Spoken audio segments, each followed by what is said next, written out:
En 2022, le Conseil départemental de l'Aude et l'Agence de développement touristique ont souhaité réaliser un portrait sensible du département. Ce travail a été mené à partir d'une large consultation de la population. Près de 1600 Audois ont ainsi partagé leur perception, leur connaissance et leur amour du territoire. Le MOOC qui vous est proposé ici est constitué d'une collection de 11 vidéos thématiques créées à partir des résultats de cette étude. Conçu comme un outil pédagogique, il a pour objectif de vous faire découvrir ou redécouvrir les différentes facettes de l'identité du département pour mieux le comprendre et en connaître toutes les richesses. La séquence qui vous est présentée s'intéresse à l'empreinte de l'histoire. L'Aude est tout à la fois une terre d'invasion et une terre de refuge. Son histoire a été marquée par les multiples invasions qui ont fait évoluer ses frontières à maintes reprises. De la déferlante romaine qui contribua à la création de Narbo-Marcius, qui était le point d'ancrage de la défense du territoire romain, en passant par les invasions wisigothes et arabes, jusqu'à l'intervention de Pépin le Bref qui incorpora le territoire au royaume des Francs en 759. Plus tard, la croisade contre les Albigeois donne lieu à la confiscation et à la redistribution des terres entre les seigneurs rivaux. Le traité de Corbeil, en 1258, instaure quant à lui une nouvelle frontière avec le royaume d'Aragon qui sera surveillé par les châteaux sentinelles et l'établissement de la sénéchaussée à Carcassonne. Enfin, la création du département en 1790 remodifie ses contours. L'Aude s'est ainsi construite sur des histoires de frontières et de systèmes de défense qui ont marqué la psychologie du territoire.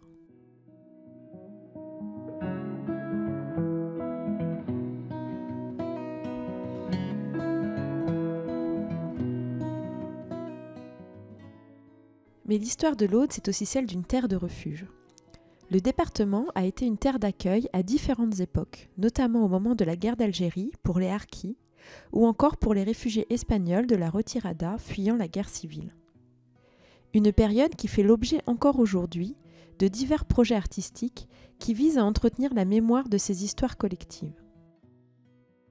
Dans l'histoire du département, deux périodes ont laissé une empreinte un peu plus particulière. La première est celle de la croisade contre les Albigeois, au début du XIIIe siècle, proclamée par l'Église catholique contre les hérétiques et principalement les cathares. À cette occasion, le territoire a connu des affrontements violents entre seigneurs rivaux et des oppositions fortes se sont exprimées au sein même de la population, entre ceux d'une part qui soutenaient l'action de l'Église et ceux d'autre part qui protégeaient les personnes soupçonnées d'hérésie. Une période synonyme de souffrance qui s'exprime encore dans certaines expressions populaires comme bougre d'Amaury, en référence à Arnaud d'Amaury qui était l'archevêque de Narbonne en charge de réprimer l'hérésie dite cathare et rendu tristement célèbre pour son dicton « Tuez-les tous, Dieu reconnaîtra les siens ». Cette période a beaucoup inspiré les servientes des troubadours de l'époque et continue encore de tenir une place importante dans l'imaginaire du territoire.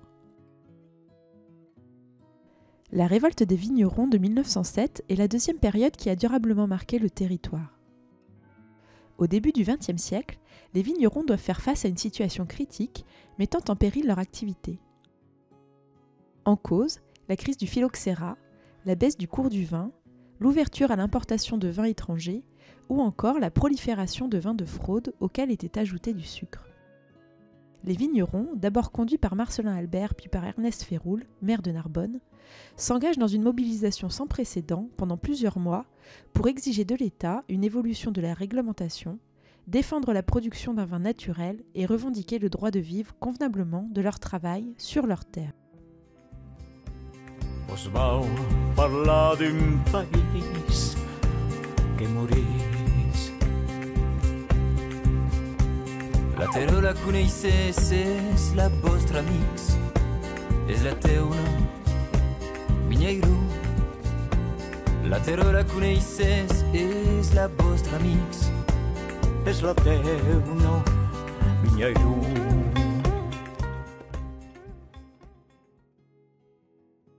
Un épisode qui a laissé un héritage encore perceptible. D'une part, la place symbolique laissée aux luttes sociales, portées par des manifestations collectives et pacifiques, qui ont inspiré d'autres combats, comme celui des mineurs de Salsigne, et d'autre part, une forte revendication de la nécessité de prendre en compte les spécificités régionales dans les affaires publiques.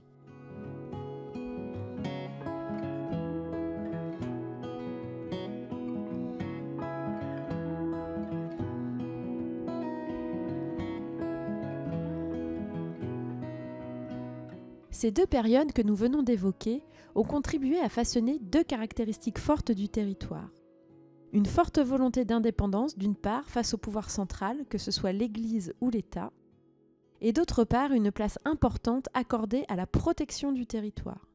Elle s'exprimait hier en réaction aux invasions et se présente aujourd'hui plutôt comme une appétence à préserver le cadre de vie et les traditions de l'Aude. Forte de cette histoire riche, l'Aude fait souvent référence à son passé, y compris dans la façon de se raconter, laissant parfois l'impression d'hésiter entre préservation et modernité. Les choses évoluent pourtant avec une conviction partagée par les habitants qui les projettent vers l'avenir. L'Aude est un territoire de tous les possibles.